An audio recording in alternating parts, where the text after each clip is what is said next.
Alors, l'actu du jour en Formule 1. Avant de commencer, je vous rappelle que les news proviennent de ma chaîne principale sur la Formule 1, Type F1. Et il y a aussi mon Twitch, vous pouvez vous abonner. On parle de F1 sur ces deux chaînes de façon constante et régulière. Les liens sont dans la description. Bon visionnage. Ciao. Breaking news. Regardez Fernando Alonso qui repart du motorhome Mercedes avec la fameuse casquette signée par Lewis Hamilton. Donc la casquette était celle-ci. Ils ont évidemment organisé ça de toutes pièces pour faire genre tout va bien entre les deux pilotes. Regardez, quelle belle amitié naissante entre ces deux pilotes. C'est tellement sincère. Bizarrement, on n'y croit pas trop quand même. Enfin moi j'y crois pas trop, mais bon.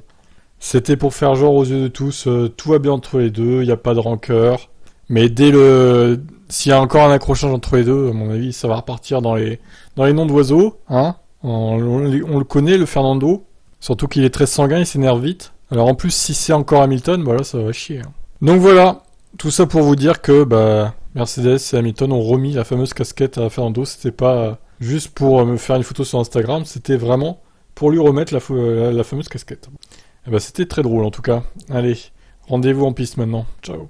Hamilton, ce sera difficile de battre Red Bull à Zandvoort. Alors, longue interview de Lewis, désolé pour les anti-Lewis. Vous savez qu'ici on est un peu pro-Lewis, donc on lit pas mal de choses de ce qu'il dit lui, et c'est assumé. Nous espérons être dans une fenêtre légèrement meilleure ce week-end. Le week-end dernier ne semblait pas bon.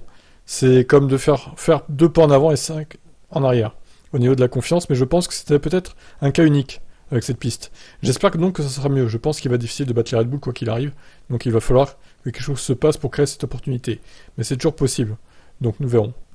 La Red Bull semble généralement fonctionner dans la majorité des endroits. Il s'agit de comprendre pourquoi et de l'intégrer dans la voiture l'année prochaine, ou que ce soit l'équilibre des caractéristiques aérodynamiques. Nous voulons nous assurer que la voiture fonctionne partout, mais il y a beaucoup de pièces dans cette voiture que nous changerions, que je changerai aussi, et c'est ce que nous allons essayer de faire pour la voiture l'année prochaine. Hamilton salue le travail accompli par son équipier Russell lors du Grand Prix de Belgique. Il aurait pu faire une très bonne performance, si lui n'avait pas abandonné. George a fait un excellent travail lors de la dernière course, comme il continue de le faire pendant l'année. C'est dur parce que je pense que j'aurais plus probablement pu arriver deuxième lors de la dernière course si j'avais fait le travail que je devais faire. Alors deuxième, je sais pas quand même. Perez il était rapide aussi quand même. Non, P3 minimum, ouais, je pense. Devant Sainz, les deux Mercedes contre Sainz, je pense il y en aurait une qui aurait fini devant quand même. C'est quasi sûr. Par contre, devant Perez quand même, je suis pas certain. Nous n'avons pas le rythme sur un seul tour, c'est quelque chose dont on essaie de travailler. Mais le rythme de course, c'est la clé à certains endroits, donc je pense que nous devons continuer à travailler là-dessus, ne pas perdre notre potentiel de course. Ouais, mais le problème, c'est que les qualifs sont importantes à Zandvoort, parce que c'est un circuit un peu étriqué comme la Hongrie, quoi. Russell rejoint les propos d'Hamilton et confirme que c'est toujours plus aisé pour Mercedes le dimanche que le samedi. C'est un thème récurrent pour nous cette saison, nous n'avons pas encore totalement compris pourquoi on a encore un si grand écart, pour être honnête. L'oscillation est probablement moins importante par rapport à Red Bull, mais quand vous la regardez par rapport au milieu du peloton, nous sommes souvent surclassés par une Alpine ou une McLaren. J'étais déçu de ne pas obtenir la 3ème position, parce que je pense que si j'avais fait les choses légèrement différemment, ça aurait été possible, mais nous avons juste surmonté les difficultés sur un seul tour. Alors les Pays-Bas, c'est un circuit plus petit, un tour plus court, donc je pense pas que les écarts seront aussi grands. Je suis sûr que Max et Red Bull vont être en première position et vont être compétitifs. Nous avons des raisons de croire que ce sera peut-être légèrement mieux que Spa. Mais je pense que Spa était aussi un circuit qui a fait ressortir le pire de notre voiture. Donc pour être honnête, nous y allons avec un esprit ouvert. Ouais, bon. Moi comme j'ai dit, je m'attends plus à rien de Mercedes.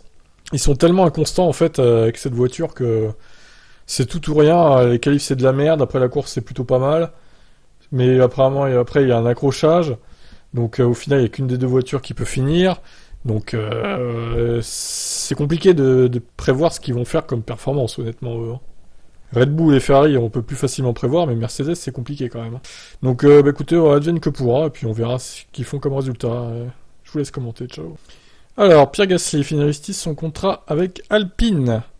Alors, apparemment, il était, à la part des pilotes avec George Russell et Leclerc, il parlait d'un travail sur les derniers détails du contrat. Si vous avez une idée du sujet que nous parlions, vous allez probablement rire. Je peux vous garantir que ça n'avait rien à voir avec la F1. Gasly ajoute que Russell parlait de mariage. Des amis m'ont transféré la vidéo et j'étais plutôt en train de rire. J'étais assez impressionné par la façon dont un sujet peut dévier de son origine. C'est assez drôle de voir les commentaires. Je l'ai dit la semaine dernière, pour l'année prochaine actuellement. Je suis sous contrat pour AlphaTauri, tout le monde est au courant de ma situation contractuelle. Pour l'instant, rien n'a changé. Je n'ai pas envie de commenter quoi que ce soit. Je suis avec AlphaTauri, je fais de mon mieux pour AlphaTauri. Tant que je piloterai pour cette équipe, ils m'ont offert ma première place en Formule 1. Ils m'ont offert ma première victoire. Pour l'instant, je n'ai pas envie de commenter quoi que ce soit. Tant que je piloterai pour cette équipe, je donnerai toujours 110%. On comprend que Gasly ne veuille pas en dire plus. Tout ce buzz autour de mon avenir ne m'affecte pas, c'est rien comparé à certaines des choses auxquelles j'ai dû faire face plus tôt dans ma carrière. Vous êtes toujours dans la presse, si c'est pour de bonnes choses ou de mauvaises choses. Certaines histoires sont composées de conversations vraiment drôles, et vous êtes tendance sur TikTok sans aucune raison. Alors, TikTok, c'est le mal, hein. C'est bon, ça fait partie du métier de pilote de F1. Bon, en espérant qu'on ait les résultats assez vite, et j'ajoute qu'on est jeudi et le CRB a toujours pas rendu son verdict. Qu'est-ce que vous foutez les mecs, quoi? Vous vous êtes endormis ou quoi sur vos papiers là? Sur vos contrats? C'est insupportable hein, quand même d'être aussi long. Bon, je vous laisse commenter, ciao. Alonso s'excuse d'avoir traité Hamilton d'idiot à la radio, mais il estime que les médias en ont trop fait. Alors intéressant. On en a fait toute une histoire, répond Alonso à Zandvoort, lorsqu'on lui demande s'il regrette ses mots. Tout d'abord, Lewis est un champion, une légende de notre époque, mais lorsque vous dites quelque chose à l'encontre d'un pilote britannique, et je suis désolé de me répéter sur le sujet, mais les médias en font toujours trop, ils sont toujours très impliqués. Non, mais c'est pas une question qu'il soit britannique ou pas, Fernando, désolé. Mais t'aurais dit ça à un autre pilote, je sais pas, il aurait dit ça à un autre pilote britannique qui est pas britannique, Leclerc par exemple, ou Sainz, qui est espagnol. Ou même s'il avait dit ça à l'époque à Michael Schumacher, qui est allemand, septuple champion du monde aussi. Il aurait pu lui dire à lui aussi, parce que vu les voitures qu'il a eu entre les mains, Schumacher, bon, il s'est lancé beaucoup de fois en pole position, également. Un peu moins que Lewis, mais quand même. Faut arrêter de dire que les médias, ils sont à fleur de peau à cause des pilotes britanniques, hein. Bon bref, on continue. Des choses ont été dites à Perez, à Sainz, à moi. Si vous dites quelque chose à un pilote latin, c'est considéré comme amusant. Mais si c'est à Lewis, ça devient un peu plus sérieux. Non mais quelle mauvaise foi. Quelle mauvaise foi. Il s'enfonce un peu plus encore le mec, hein. Mais oui, je m'excuse, je ne pensais pas ce que j'ai dit. Bien sûr que si tu le pensais. Bien sûr que si tu le pensais. Il n'y avait pas grand-chose à blâmer sur le moment, et en voyant les images, on peut voir que nous étions tous très proches car c'est le premier tour. Dans le feu d'action avec l'adrénaline, et alors que nous battions enfin dans le top 2 ou 3, j'ai fait des commentaires inappropriés. Mais dans le même temps, et comme je le disais juste après la course, ça reste un incident de course à mes yeux. Alors qu'Hamilton disait qu'il ne chercherait pas à discuter, avec Alonso, le pilote espagnol confirme qu'il ne s'est pas excusé de vive voix auprès de son homologue. Pas encore, tout du moins. Pas encore, non. Lorsque nous aurons les interviews à la télé, j'irai le voir pour lui dire que je suis désolé, je n'ai aucun problème avec lui et que je le respecte beaucoup. LOL. Oui, allez, on n'y croit pas, hein. Si les conversations radio sont diffusées pour le public, Alonso a tenu à rappeler qu'il s'adressait uniquement à son ingénieur, sur le moment. Ça, il l'a déjà dit, mais on n'y croit pas non plus. Lorsque vous dites quelque chose à la radio, sur le moment, vous pensez seulement que vous vous adressez à votre ingénieur. Nous avons préparé la stratégie, nous sommes partis depuis le top 3 avant de dépasser Perez, puis quelque chose se produit et vous parlez à votre collègue de travail. Bien sûr, nous devons être conscients du fait que les messages sont transmis, mais c'est comme lorsqu'il y a un gros tacle en football. Sur le coup, vous dites quelque chose au joueur adverse qui ne sera pas retransmis. Oui, mais on n'est pas au football, là, mon ami Fernando. On est en Formule 1, et la FOM, ils aiment bien balancer ce genre de déclaration. Tu connais la F1, tu sais comment ça marche. Tu es de mauvaise foi encore. Fernando. Nos obligations médiatiques ont lieu avant et après la course. J'ai simplement dit ce que je pensais sur le coup à la radio. Mais ce n'est pas ce que je pense réellement. Bah, si c'est pas ce que tu pensais réellement, tu n'aurais pas dit ça. Tu aurais dit autre chose. Dans l'adrénaline, un peu comme quand on est bourré d'ailleurs, on est sans filtre, en fait. On dit ce qu'on pense, plus que d'habitude. Là, c'est la même chose.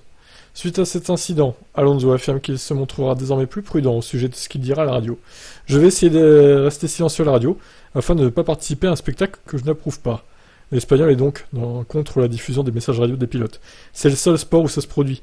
Vous avez vos moments privés avec l'équipe durant lesquels vous préparez tout. Je sais que ça fait partie du spectacle et toutes les choses qui sont diffusées en généralement tendance à rajouter du piment à la course. On ne diffusera pas le message mets-toi sur la position 5, car ce n'est pas intéressant, et ce n'est pas ce dont nous parlerons après la course. Je le comprends, et malheureusement, il faut prendre des mesures pour éviter de dire ce que l'on pense dans le feu de l'action. Attendez, là où... attendez.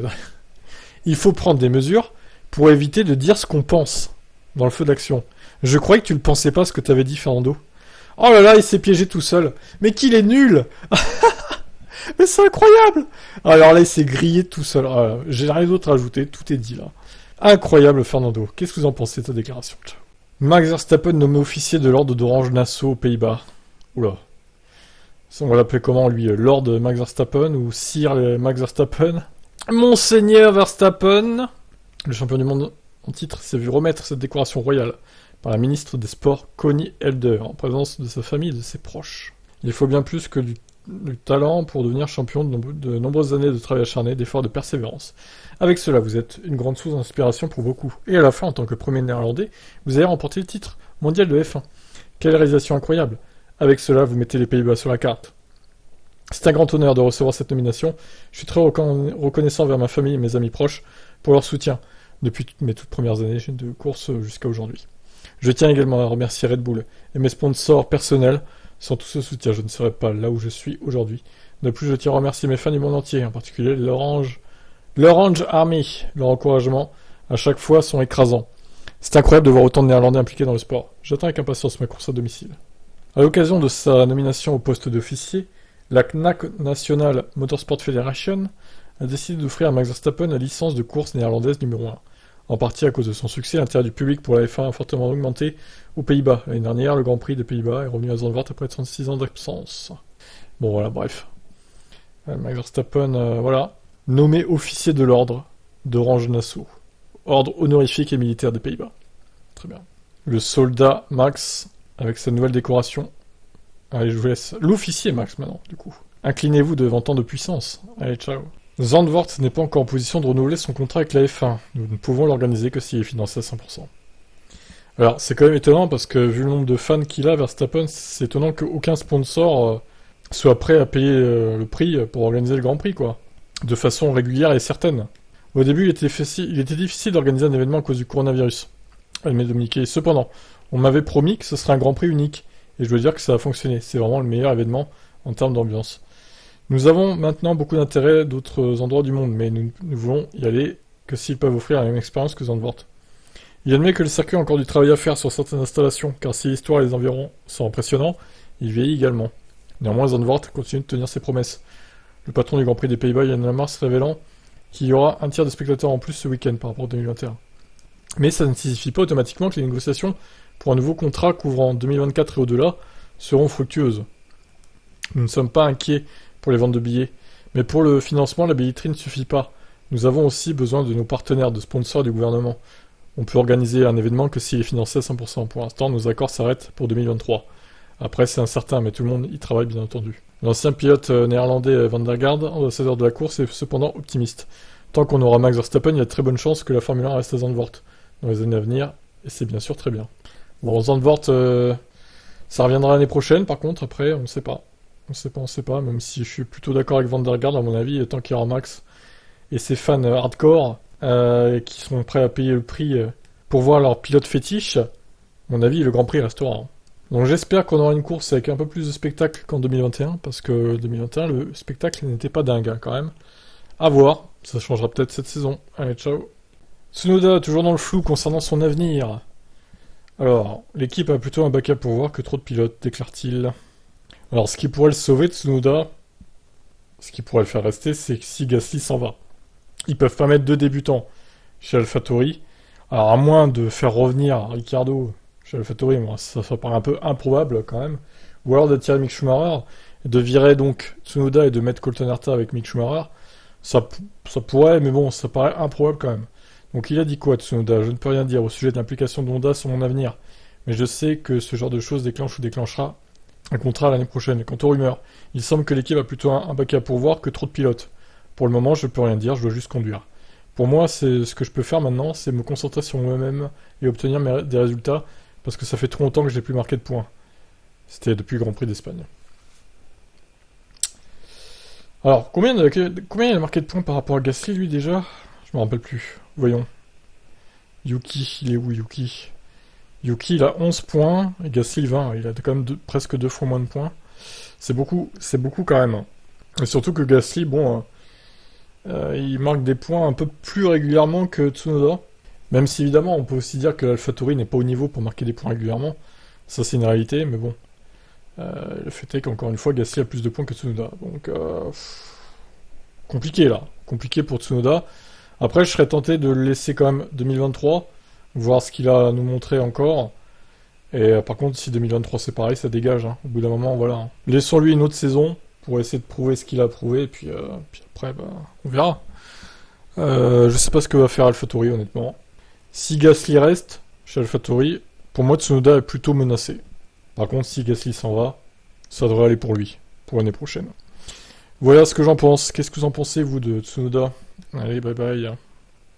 Et Mercedes qui veut se relancer à Zandvoort. Eh ben oui, il faudrait que les deux voitures finissent, ça serait bien.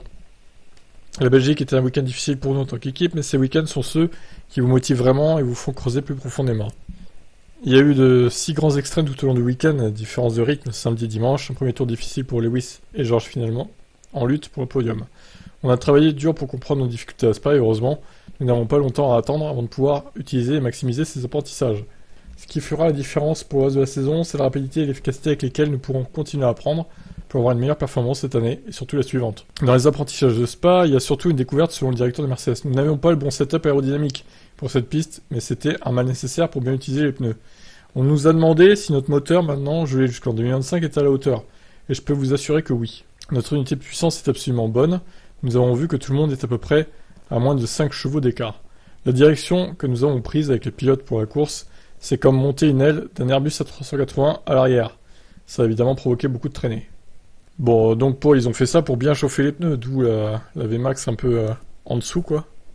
Place donc à Zandvoort pour repartir sur de bonnes bases sur les terres de Verstappen. Le Grand Prix des Pays-Bas le prochain, c'était une vraie ambiance de fête l'année dernière. Une piste intéressante, old school avec des virages rapides, des virages relevés et beaucoup de caractère. Nous sommes donc ravis d'être de retour là-bas et de relever le défi de ce circuit avec notre F1 à effet de sol. Ouais, en espérant que ça se passe mieux qu'à Spa du coup, dès les qualifs, hein, parce que les qualifs c'est important, surtout à Zandvoort, où c'est plus dur que Spa pour dépasser, largement. Bon on verra. Moi j'espère plus rien de Mercedes, honnêtement, s'ils gagnent tant mieux, mais à mon avis ils gagneront pas cette saison. Hein. Je préfère rien espérer d'eux et être surpris d'une bonne manière que d'espérer des choses qui n'arriveront jamais au final. Donc voilà. Et vous alors, qu'est-ce que vous en pensez? Ciao. Alors, les essais libres pourraient être allongés à Suzuka et Austin par rapport à la demande de Pirelli pour tester les pneus prototypes 2023. Pirelli dispose de séances d'essais avec les écuries dans la foulée de certains grands prix, le prochain étant programmé avec Red Bull à Monza dans une dizaine de jours. Néanmoins, la firme de Milan veut pouvoir tester ses prototypes 2023 dans le cadre d'une épreuve et l'occasion devrait se présenter lors des grands prix du Japon et des États-Unis, si les conditions météo le permettent. Sinon, ça sera au Grand Prix du Mexique. Les EL2 dureront 90 minutes et non 60. On aura un peu plus de flexibilité, explique Mario Isola. 1h30 comme avant, quoi. Concernant le roulage, ce sera très similaire à une séance de L2 normale. Pour les écuries, je crois qu'avec le plan actuel, c'est une bonne solution pour le moment. Bien sûr, c'est la première fois, donc on doit vérifier si ça fonctionne ou pas. Mais l'idée est de garder ce genre d'essai à disposition pour l'avenir. Donc quand on a la saison européenne, le mardi ou le mercredi après certains grands prix, on peut utiliser les écuries dispo pour de vrais tests pneumatiques. Clairement, il faut qu'on parle du kilométrage des moteurs, avertit Mario Isola. On ne peut pas augmenter le kilométrage par rapport à ce qui est prévu. C'est compliqué car à chaque fois que l'on trouve une solution, on découvre aussi des problèmes. L'idée d'utiliser les EL2 est bonne, ça n'oblige pas les écuries à venir sur un autre circuit, ça les oblige pas à rester plus longtemps comme le mardi ou le mercredi. Mais il faut utiliser la même voiture que celle qu'ils ont pour le week-end, avec le même moteur, donc le kilométrage pose problème.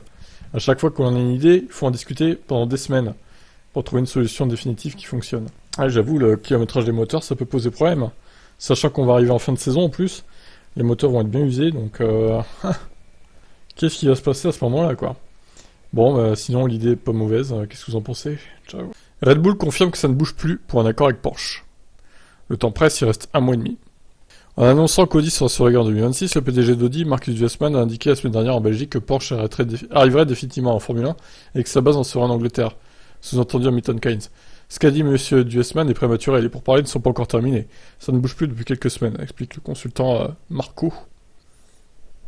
La Formule 1 connaît un tel essor que c'est une étape logique pour tout constructeur automobile. Le temps presse désormais pour Porsche, car tout nouveau motoriste potentiel comme Audi doit entrer officiellement dans le championnat d'ici le 15 octobre.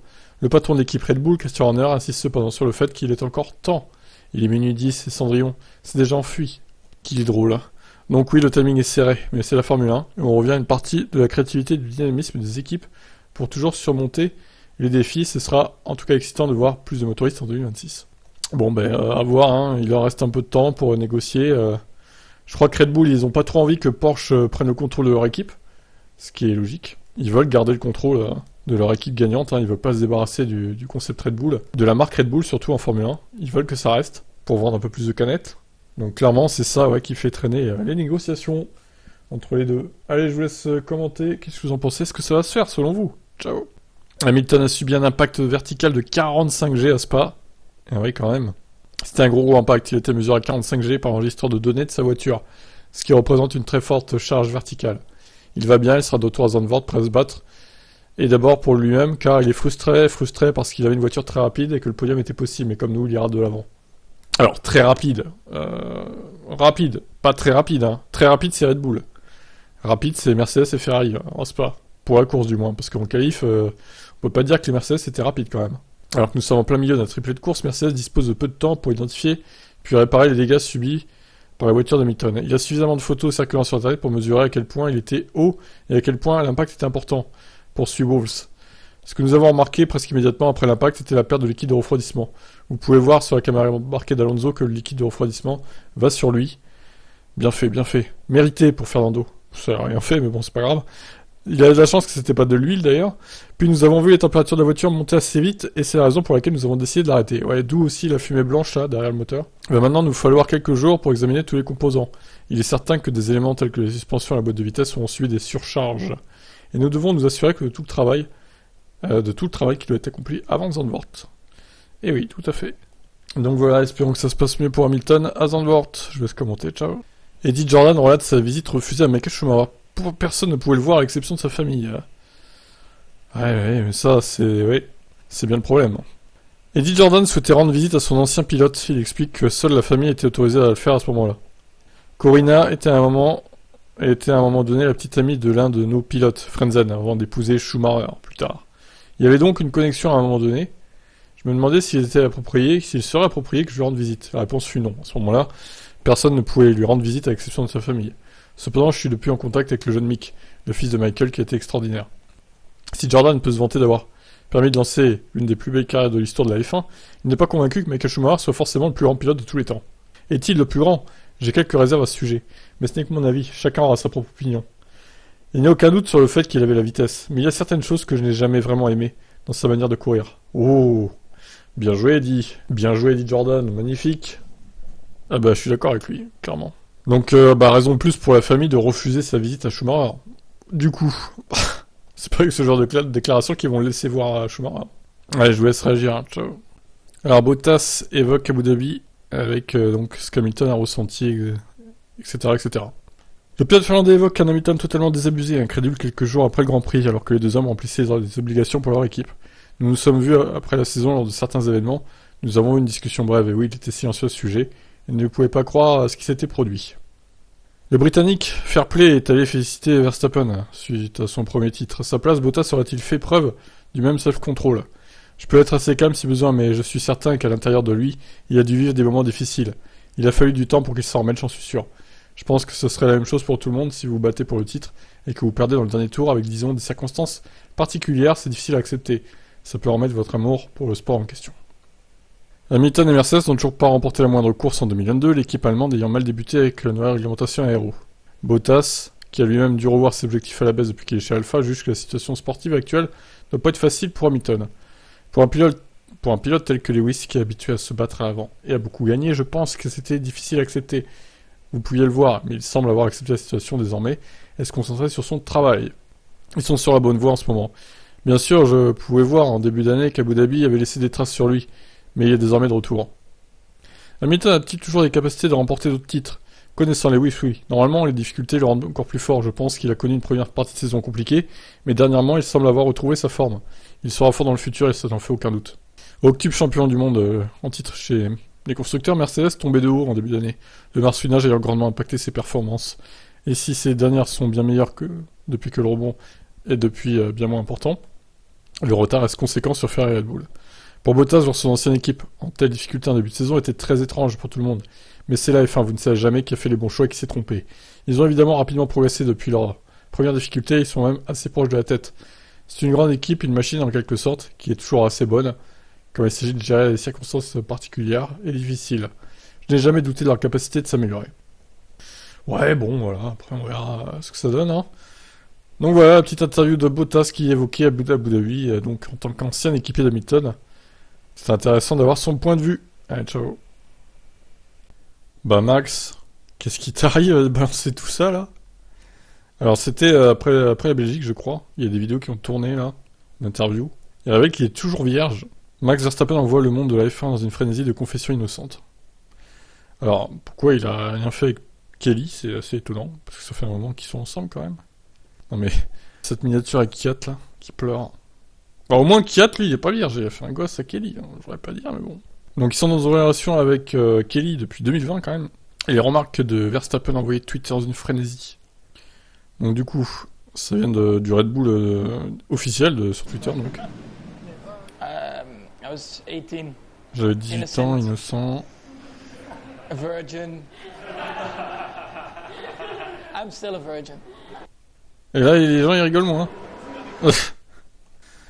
Après, ça se trouve c'est faux. Hein. Je sais pas pourquoi il dit ça. C'est pour faire le buzz peut-être. Après, ça parle de Perez.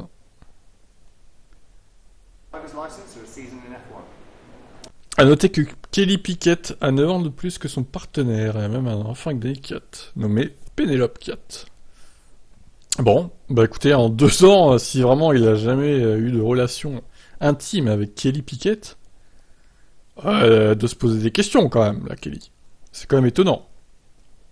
Donc voilà, je sais pas pourquoi il fait ça, Max. Donc comme j'ai dit, ça se trouve c'est faux. Il fait ça pour se rendre intéressant, ou alors c'est vrai, et puis c'est assez étrange quand même, quoi qu'il arrive. Les supporters ont commenté, Max arrête le bouchon, Max est encore vierge parce qu'il refuse de perdre, Kelly aime ce message, je doute fortement que Max soit encore vierge. J'aurais jamais pensé que Max parlerait de sa virginité. Qui aurait pensé que le sujet de conversation à Spa serait la virginité de Max? Ouais, bon. Écoutez, voilà. Je ne sais pas quoi penser. Pourquoi il balance ça comme ça Alors, Drive to Survive, comme ils disent à la fin, va s'en donner à cœur joie d'en parler. Donc, je sais pas. Quand même surprenant comme révélation. Qu'est-ce que vous en pensez? Est-ce que c'est vrai, d'après vous, ou est-ce qu'il ment et il veut se rendre intéressant? Parce que quand même, si c'est vrai, pauvre Kelly, quoi. Allez, ciao.